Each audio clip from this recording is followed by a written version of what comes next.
Hey teacher friends, is your loud class making you ready to pull your hair out? Or you have that one kid that won't stop talking no matter what you try? Today I'm going to share with you 5 tips to help you get your chatty class under control. All right, let's get started.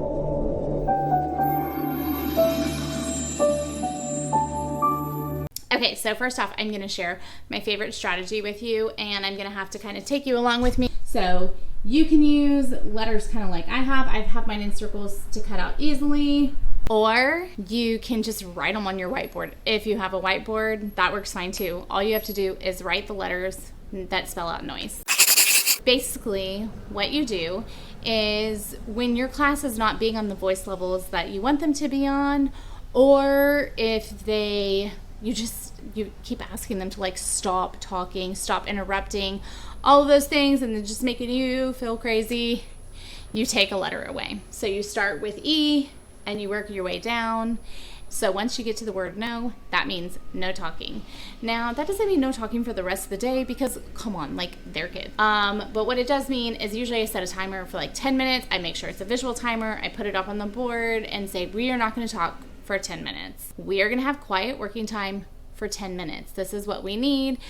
And they kind of know, like, they've already gotten 3 chances they've kept losing letters this whole time. So I love this strategy because it works great for older kids, but it also works great for even kindergarten. They understand. On the flip side of that, if they've lost no letters that day and they have their full word noise, then you want to give them some kind of a reward. So maybe depending on what you use in your classroom, so if you use some kind of classroom currency, maybe everybody gets $1 or a punch on their punch card, or if you're playing some kind of a game, they get to move a game piece. Whatever you do, like, they've earned something because they did basically a great job that day. They didn't lose any letters. All right, another thing that you can try is building empathy through read alouds. So my favorite read aloud to use for this is Lacey Walker, Nonstop Talker. And it's about a little girl who will not stop talking. She won't stop talking, and so she can't hear what anybody says. She's constantly missing directions. She's missing what her friends say, and she doesn't realize it at first. But then one day she loses her voice, and she realizes that she's getting a lot more done and that her best friend is actually really funny. And she just realizes that there's a time to listen and a time to talk. And I think that that's a really valuable lesson for kids, is that they just need to learn when is a good time to talk and when is not. And so this read aloud is perfect for that. Tip number 3 is that you want to build empathy. So I do this especially when we have our door open and you have classes going by and they're really loud. I stop and say, oh my gosh, raise your hand. Like, how many of you were distracted? You were working and you were like in the groove and that class came by and it just like made you forget what you were doing. It really distracted you. It pulled you away. And a lot of kids will say like, oh my gosh, yes, that just happened to me. And you'll say, that's why when we walk in the hallway, we don't talk, because we don't want to be the class that's disturbing another class. And so just building on that empathy in different situations when you see that happening is great for kids to understand the why, because it's not just that we don't talk in the hallway, right? There's a reason why we don't talk when we walk in the hallway. Okay, let's move on to tip number 4. Tip number 4 is to make sure that you're giving your kids time to talk. So they can't just be expected to work all day and have no talk time. That's just unrealistic. It's unrealistic for you as an adult. It's especially unrealistic for our students. Even upper kids, like high school, they're not going to not talk all day. That's just crazy. So some things that you can do is you can give a brain break time. So when I used to do my brain breaks, sometimes they would be like a routine, like a Go Noodle or something fun like that. But sometimes I would legitimately tell my kids, I'm giving you 5 minutes. I would give them a couple of 5-minute breaks throughout the day.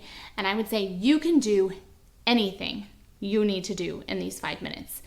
Go to the bathroom, get a drink of water, tell your friend your burning thing that you've needed to tell them all day, get your favorite pencil out of your backpack that you forgot, whatever you need to do, or lay your head down. I mean, anything. It's basically their free time, their their break to just go do what they need to do. Another way that you can give them talk time is to do a turn and talk. And so this would help make sure that they're talking about what they're learning, but they're also getting a chance to talk, because some kids can't just sit and listen and listen and listen. They also need to talk, or they need to share what they're learning at the same time. And that kind of goes with like also doing partner or group activities. So the more that you do partner and group activities, the more that they're also getting to talk. And we also know from research that the more that kids are able to teach it to someone else, the better they understand it. So more partner and group activities is always a bonus. Tip number 5 for a chatty class is to whisper. And I know that sounds crazy. And I'm not talking to whisper at the beginning. So what you would want to do first is some kind of an attention getter. But as you start to talk, I'm not talking about like giving important directions. I'm just talking about getting their attention and having them lean in and listen to what you're saying. And you will be amazed at how it will bring the volume of your class down. They will match your voice. Also, I highly recommend to even do this just with your callback. So class, yes, you're gonna start off loud, right? Because you need to get their attention. But after that, if you lower your voice and go, class, they're gonna actually respond back. Yes. They're gonna respond back in that same tone. If you missed the video on voice levels, you could even practice voice levels in that way. So doing the different callbacks and the different voice levels. I would use this for parties all the time, class parties in kindergarten, and the parents would always look at me like I was casting a spell over the class. But it was crazy how well it worked, that if I brought my voice down, that they brought their voices down. Let me know in the comments if you try any of these things and if they work for you, or I would love to hear what kind of struggles you're having, and I can make a video helping you address that. Like I mentioned a couple of weeks ago, I made a voice level video. And so if you want to learn more about this voice levels, what they are, and how to teach them, you'll want to check that out here. And I will see you guys next Sunday.